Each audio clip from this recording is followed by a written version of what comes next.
जय हिंद दोस्तों, स्वागत है आपके अपने YouTube चैनल एग्जामवीर में। मैं आपका दोस्त राहुल कुमार आपका अपने चैनल एग्जामवीर पर आपका तहे दिल से स्वागत करता हूं। तो गाइस, आज हमारा वीडियो रहने वाला KVS TGT हिंदी के ऊपर। और आज का वीडियो उन एस्पिरेंट्स के लिए जिन्होंने KVS TGT का एग्जाम दिया है। अब देखो, एग्जाम जैसे ही KVS के ख़त्म होंगे, आपकी आंसर की भी बहुत जल्दी आ जाएगी। आंसर की आने के बाद में 20 दिन के अंदर अंदर आपका रिजल्ट आ जाएगा। अब रिजल्ट जब भी आपका रिजल्ट आएगा दोस्तों, उसी के अंदर आपकी इंटरव्यू डेट मेंशन की होगी। बहुत कम समय के अंदर अंदर KVS आपको एक ज्वाइनिंग देने वाला है। विद इन हम मान सकते हैं आपको 4 महीने के अंदर अंदर, 4 से 5 महीने के अंदर अंदर आप सारे के सारे जितने भी एस्पिरेंट्स हैं जिन्होंने भी KVS का एग्जाम दे रखा है वो ज्वाइनिंग पर पहुंच जाएंगे। देखो, 5 महीने के अंदर अंदर जैसे भी आपका नया सत्र स्टार्ट होगा दोस्तों, आपको ज्वाइनिंग मिलने के पूरे 100% चांस रहेंगे। तो आज जितने भी हमारे साथी हैं जिन्होंने भी KVS TGT का एग्जाम दिया हुआ है हिंदी का, वो सब थोड़ा सा मैं एक कट ऑफ के बारे में एनालिसिस करूंगा कि आपकी कट ऑफ इतनी जा सकती है। अगर आपके इतने नंबर बनते हैं दोस्तों, तो आपको इंटरव्यू के बारे में छोटी मोटी चीज़ें एकदम अप टू डेट रहना है, क्योंकि यहाँ पर आपको ज़्यादा टाइम नहीं मिलेगा। और अगर आपके नंबर, देखो KVS के अंदर ऐसा नहीं है कि अगर आपके नंबर दोस्तों बहुत ज़्यादा आए हुए हैं, कट ऑफ से ज़्यादा भी आए हुए हैं, तभी आपका फाइनल सिलेक्शन होगा। अगर आपने सिर्फ और सिर्फ रिटन क्वालिफाई किया है, तब भी आप इंटरव्यू के अंदर अच्छा प्रदर्शन करने के बाद आप फाइनल सिलेक्शन ले सकते हैं। तो दोस्तों, जितने भी हमारे नए साथी हैं जो पहली बार चैनल पर आए हैं, चैनल को सब्सक्राइब कर लीजिए। और अगर हमारी वीडियो पसंद आती है तो वीडियो को लाइक जरूर करना है। देखो, KVS TGT Hindi 2022 expected cut off. दोस्तों, ये एस्पेक्टेड कट ऑफ है, आपकी कट ऑफ इतनी ही रहने वाली है। सिर्फ हर साथ 2 या 3 नंबर का वेरिएशन आपको देखने के लिए मिलेगा। अब मैं अगर वैकेंसी की बात करता हूं दोस्तों, तो इस बार जो वैकेंसी है आपकी 370 वैकेंसी है। पिछली बार की कट ऑफ की अगर हम बात करेंगे तो सिर्फ परसेंटेज को आधार मान के चलेंगे। इस बार कंपटीशन आपका बड़ा है, क्योंकि पिछले साल जब 2018 में वैकेंसी आई थी तब उस टाइम इतना कंपटीशन नहीं था। अब कंपटीशन आपका बढ़ गया है, क्योंकि KVS और NVS के बारे में जितने भी एस्पिरेंट हैं वो इतने जागरूक नहीं थे, उधर कम जाने की कोशिश करते थे। लेकिन अब दोस्तों, अब आपको जहाँ भी नौकरी मिलेगी, हर स्टूडेंट, हर एस्पिरेंट हर जगह फार्म डालता है, चाहे वो NVS हो, KVS हो, DSSB हो या यूपी के अंदर अपने हर स्टेट की वैकेंसी क्यों ना हो, हर जगह हर इंसान नौकरी पाने का इच्छुक है। अब थोड़ा सा आपका कंपटीशन बढ़ा है। इस तरीके से देखा जाए तो जितनी पिछले साल आपकी कट ऑफ गई थी, उससे आपकी कट ऑफ जो है ना बढ़ेगी। कम होने के चांस तो बिल्कुल भी नहीं है दोस्तों, ठीक है। अब देखो, अगर मैं पिछले साल की 2018 की बात करता हूँ तो दोस्तों, हिंदी की जो कट ऑफ गई थी वो 74 गई थी। 74 मतलब 150 में से 74। यहाँ अगर मैं कट ऑफ की बात करता हूँ तो अब वो आपकी बिलो 50%, 50% से नीचे कट ऑफ थी, क्योंकि 150 का अगर मैं 75% निकालता, 50% निकालता हूँ तो 75 नंबर बनते हैं भाई। देखो, किसी भी कैटेगरी की कट ऑफ 75 नहीं थी। आपकी जो कट ऑफ गई थी दोस्तों 50% से नीचे गई हुई थी। लेकिन पिछले साल जो सिलेबस था वो आपका बिल्कुल अलग था, डिफरेंट सिलेबस था, कॉमन सिलेबस था। इस साल सिलेबस भी आपका चेंज हुआ है। अब जो बच्चे हिंदी वाले होंगे, उन्हें एक हिंदी वाले हो, SST वाले हो, मैथ वाले हो, इंग्लिश वाले हो, किसी भी सब्जेक्ट वाले हो, KVS एक कॉमन पेपर रखता था जो कि हर TGT के लिए वही पेपर रखता था, जिसमें रीजनिंग आती थी 40 नंबर की, पैडागोजी आती थी 40 नंबर की, और 40 नंबर की GK आती थी, 10 नंबर की हिंदी, 10 नंबर की इंग्लिश, और कंप्यूटर और रीजनिंग। ये 150 नंबर का आपका पेपर आता था, जो कि हर स्टूडेंट के लिए देखा जाए तो एकदम आसान नहीं है। जो बच्चे कंपटीशन की तैयारी करते हैं उनके लिए आसान चीज़ें हैं। लेकिन इस बार सिलेबस आया है आपका 100 नंबर में। सिलेबस दोस्तों 100 नंबर में आया है, तो जो भी सब्जेक्ट के धुरंधर हैं वो अपनी बिल्कुल 100% अपनी पूरी योग्यता दिखाएंगे, अपना पूरा टैलेंट दिखाएंगे। इसलिए आपकी जो कट ऑफ है वो असली खेल जो है अब है दोस्तों। इस पिछले साल वाला जो पेपर था वो डजेंट मैटर, कोई मैटर नहीं करता है। इस बार असली जो कट ऑफ है वो आपकी अब डिसाइड होगी, क्योंकि जिसके अंदर जो जितना टैलेंट है, जिसने जितनी तैयारी की है, वो दोस्तों यहाँ आपको पेपर के अंदर अपनी योग्यता दिखाएगा। अब मैं थोड़ा सा कई सारे आधार लेकर चलूंगा कि आपकी कट ऑफ कितनी रहने वाली है और कितने बच्चे इंटरव्यू के लिए क्वालिफाई होते हैं। 2 गुना होते हैं, 2.5 गुना होते हैं, 3 गुना होते हैं। सब कुछ जानकारी आपको इस वीडियो के अंदर स्टेप बाय स्टेप दूंगा, ठीक है भाई। अगर मैं UR की देखो वैकेंसी की बात कर लेता हूं तो 155 वैकेंसी है UR की। OBC की 101 वैकेंसी है। EWS की इस बार EWS पहली बार जुड़ा है, पिछली बार EWS नहीं था। 37 वैकेंसी है। SC की बच्चों 56 है और ST की 28 है। 28 वैकेंसी है। अगर मैं टोटल को काउंट करता हूं तो 377 वैकेंसी है। 377 वैकेंसी के अंदर अगर इंटरव्यू के लिए कितने बच्चे क्वालिफाई करेगा, तो KVS इंटरव्यू के लिए 2.5 है भाई, 2.5 से 3 गुना बच्चे, 2.5 से 3 गुना बच्चे क्वालिफाई करता है, 2.5 से 3 गुना। अगर 370 वैकेंसी है तो मैं मान कर चलता हूँ आपके यहाँ पर 1200 के समथिंग में बच्चे, भाई 1200 या 1100, 1100 या 1200 के समथिंग में बच्चे इंटरव्यू के लिए कॉल किए जाएंगे हिंदी के लिए। हिंदी की वैकेंसी सबसे ज़्यादा होती है, ठीक है।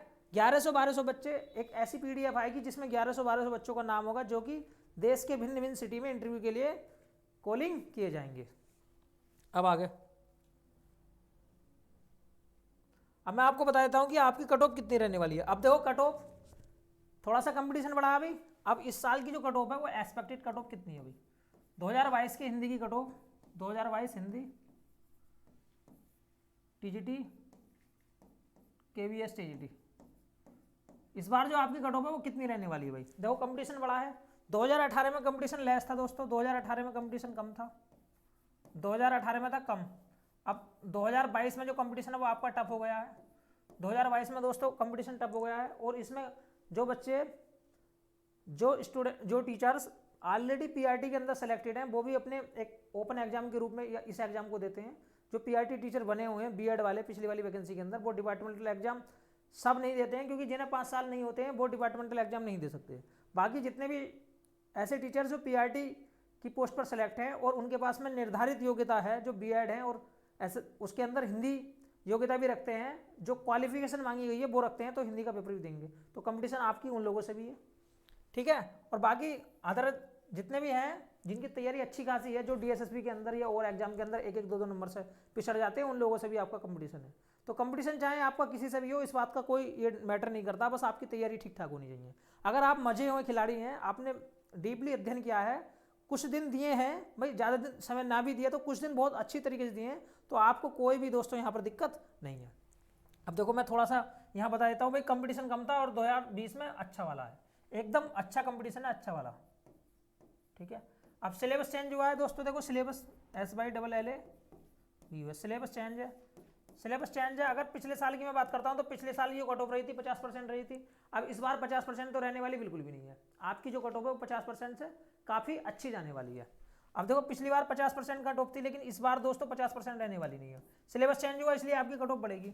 जो सब्जेक्ट के धनुर्धर हैं वो अच्छी खासी प्रदर्शन दिखाएंगे आपको। और जो पार्ट ए है, जिसमें पार्ट ए के अंदर 80% आते हैं, जिसमें पेडागोजी भी 40 नंबर की पूछी जाती है, हिंदी इंग्लिश सब कुछ पूछी जाती है, उसकी योग्यता भी, उसका ज्ञान अगर आपको अच्छा खासा, तब आप उसके अंदर अच्छा स्कोर कर पाएंगे। अदरवाइज अगर आप टोटली सब्जेक्ट के ऊपर डिपेंड है तो आप कहीं ना कहीं पिछड़ जाएंगे। आपको दोनों सब्जेक्ट के अंदर ठीक ठाक नॉलेज होनी चाहिए, तभी आप एक अच्छा और एवरेज स्कोर कर पाएंगे। क्योंकि अगर मैं पार्ट ए की बात करता हूँ, देखो पार्ट ए और ये है पार्ट बी। अब पार्ट ए के अंदर क्या है भाई, पार्ट ए के अंदर सभी को पता है सिलेबस क्या है, एक बार मैं दोबारा बताऊंगा आपको। भाई हिंदी आएगी आपकी 10 नंबर की दोस्तों, हिंदी है 10 नंबर की, इंग्लिश है 10 नंबर की, देखो इंग्लिश है 10 नंबर की, इंग्लिश 10 नंबर की, 10-10-20 हो गया। पैडागोजी देखो, पैडागोजी यहाँ पर 40 नंबर की है, पैडागोजी 40 नंबर की 60 आई है। इसके बाद में जीके, भाई दोस्तों जीके 10 नंबर की है। उसके बाद में कंप्यूटर एंड रीजनिंग, ये 10 नंबर की दोनों मिलाएगा। अगर मैं इसकी बात करता हूँ 10, 20 और 20, 40 और 20 कितने होते हैं, 40, देखो 20, 60 और 20, 80 नंबर का हो गया। और पार्ट भी होगा हिंदी, देखो पार्ट भी आपका पूरा हिंदी है जो कि 100 नंबर का है। यहाँ पर जिस बच्चे ने बहुत अच्छी खासी तैयारी कर रखी है, लिटरेचर बहुत डीपली पढ़ रखा है, वो बच्चा आसानी से अच्छे से अच्छा और टॉप से टॉप स्कोर करेगा। लेकिन हम फिर भी मान के चलते हैं, अगर आपके दोस्तों अगर आपके नंबर बनते हैं भाई 65 से 70 के बीच में, 65 से 70 के बीच में, क्योंकि निगेटिव मार्किंग नहीं है, निगेटिव मार्किंग पिछली बार भी नहीं थी और निगेटिव मार्किंग इस बार भी नहीं है।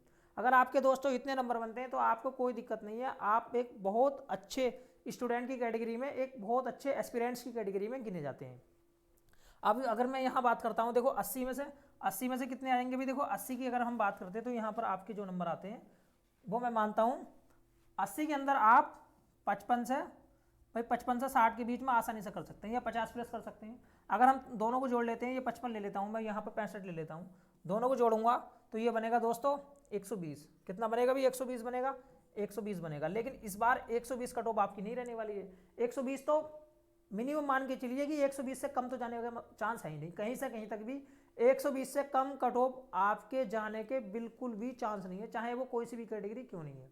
अब देखो और कितनी कट ऑफ रह सकती है, क्योंकि नेगेटिव मार्किंग नहीं है, टॉप से टॉप बच्चे सेलेक्ट होंगे, जिनके ज़्यादा से ज़्यादा नंबर होंगे, वही बच्चे इंटरव्यू के लिए कॉलिंग किए जाएंगे। अब वो ऊपर वाले टॉप 1000 या 1100 बच्चे उठा लेगा, भाई जितने भी बच्चे उस कैटेगरी के अंदर उस रेशियो के अंदर आते होंगे, सारे के सारे बच्चे ले लिए जाएंगे। अब इस बार जो कट ऑफ रहने वाली है मैं थोड़ा सा बता देता हूँ भाई। अगर यूआर की मैं बात करता हूँ, यूआर की दोस्तों देखो, यूआर की ओबीसी की, और इस बार देखो ईडब्ल्यूएस अलग जुड़ा हुआ है, ईडब्ल्यूएस अलग जुड़ा हुआ है, ईडब्ल्यूएस के बाद में एससी है, एससी के बाद में दोस्तों एसटी है। ठीक है भाई, अगर मैं यहाँ यूआर की बात करता हूँ तो 130 प्लस बिल्कुल सेफ है, कोई भी दिक्कत नहीं है उसे 100%। अब देखो ओबीसी की बात करता हूँ तो दोस्तों ओबीसी 128 प्लस। अब ईडब्ल्यूएस की बात करता हूँ तो ईडब्ल्यूएस 125 प्लस, एसटी की बात करता हूँ तो एससी भी 125 प्लस, एसटी की बात करता हूँ तो 120 प्लस। ये कट ऑफ आपकी रहने वाली है। और ओएच पीएच की बात करता हूँ, ओएच भी आपकी 120 के समथिंग में जाएगी और पीएच वाली भी इतनी जाएगी, क्योंकि ओएच पीएच के अंदर वैकेंसी कम होती है। अब यहाँ भी कंपटीशन ठीक ठाक है, क्योंकि काफ़ी सारे ऐसे एस्पिरेंट्स होते हैं जिनके पास में सर्टिफिकेट होता है। अब उसमें जो अच्छा प्रदर्शन करेगा, जो ऑल इंडिया के अंदर जो पूरा अच्छा परफॉर्मेंस करेगा, वही बच्चा टॉपर्स की लिस्ट में आएगा। और ऑलरेडी जितनी वैकेंसी होती है सिर्फ उससे 3 गुना बच्चे ही सिलेक्ट किए जाते हैं इंटरव्यू के लिए। इतने अगर बनते हैं दोस्तों तो आप बिल्कुल सेफ हैं, कोई भी आपको दिक्कत नहीं है। 130 plus, OBC 128 plus, EWS 125 plus, SC 125 plus, ST 120 plus. अब देखो जो मेन रोल है वो मैं आपको बताऊंगा। ये कट ऑफ तो कुछ नहीं है दोस्तों, कट ऑफ कुछ नहीं है। अभी जो खेल है वो आपका देखो, ये है रिटेन आपका, ये दोस्तों रिटेन है भाई, ये रिटेन है भाई। और बताओ ये अभी आपका इंटरव्यू बाकी है, इंटरव्यू बाकी है, इंटरव्यू बाकी है, जो कि 70 रेशियो। देखो ये इसका अहम रोल है, ये 70 नंबर, ये दोस्तों 30 नंबर। इस बार 70% रिटर्न के नंबर जुड़े जाएंगे, 70% रिटर्न के नंबर जुड़े जाएंगे। और जो अहम रोल है वो इंटरव्यू का है। इंटरव्यू 30% स्टैम्प वेटेज रखता है। अगर मैं 2018 की बात करता हूं तो 2018 के अंदर ये रेशियो था 85:15, 85:15 जो कि यूपी पीजीटी के अंदर होता है। अगर आपने दोस्तों बहुत अच्छा स्कोर किया है, अगर इंटरव्यू के अंदर अगर आप कम भी वेटेज करते हैं तो यहाँ पर आपको इतना नुकसान नहीं था। लेकिन यहाँ पर आपको इंटरव्यू एक अहम रोल अदा करेगा, आपको सिलेक्शन, फाइनल सिलेक्शन ले जाने में। अगर आपका इंटरव्यू थोड़ा सा भी ऊपर नीचे हुआ ना मेरे भाई, या तो आप बहुत दूर फेंके जाओगे या फिर आप बाहर हो जाओगे। बिल्कुल कड़वी सच्चाई है, इसे स्वीकार करना दिल से।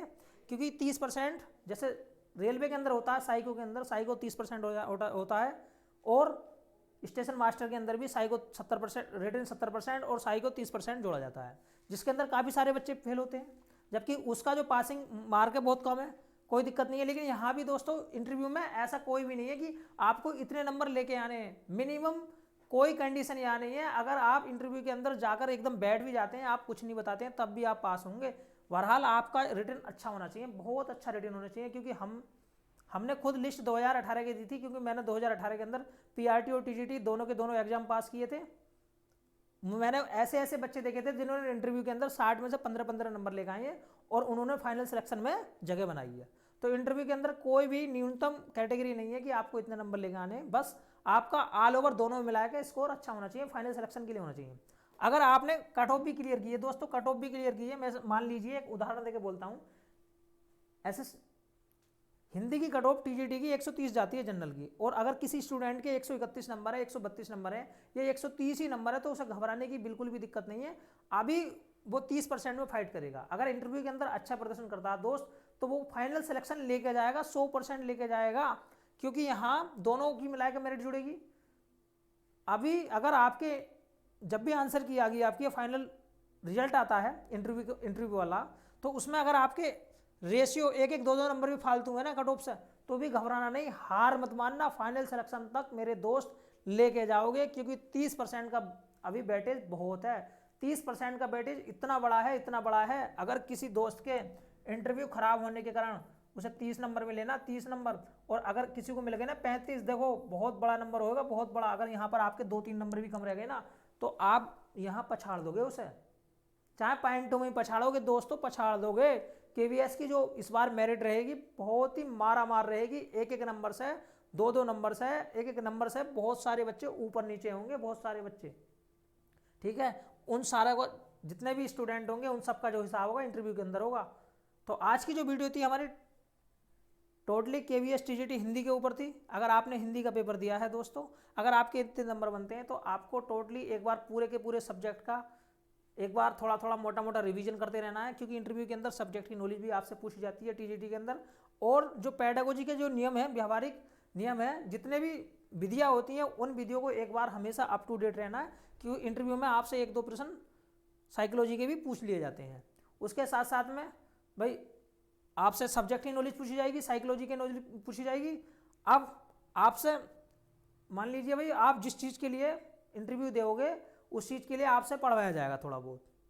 आप एक ना एक चीज़ थोड़ी बहुत ऐसी तैयार करके जाओगे जिससे आपको पढ़ाने में एकदम बहुत अच्छी वाली नॉलेज हो, ऐसा लगे भाई हाँ भाई टीचर के पास में बहुत अच्छी खासी नॉलेज है। तब जाकर कई सारे स्टेप होते हैं इंटरव्यू को क्लियर करने के लिए। मैं आपको थोड़ा बहुत इंटरव्यू के बारे में भी थोड़ा थोड़ा गाइड करता रहूँगा और हमारे जितने भी जानकार टीचर्स हैं उन सबको गाइड भी आपको करवाऊँगा। तो आज की वीडियो अगर दोस्तों अच्छी लगी है तो वीडियो को लाइक करो, और अगर चैनल पर पहली बार आए हैं दोस्तों तो चैनल को सब्सक्राइब करो। मिलते हैं नेक्स्ट वीडियो में, आज के लिए इतना ही काफ़ी है। जय हिंद, जय भारत।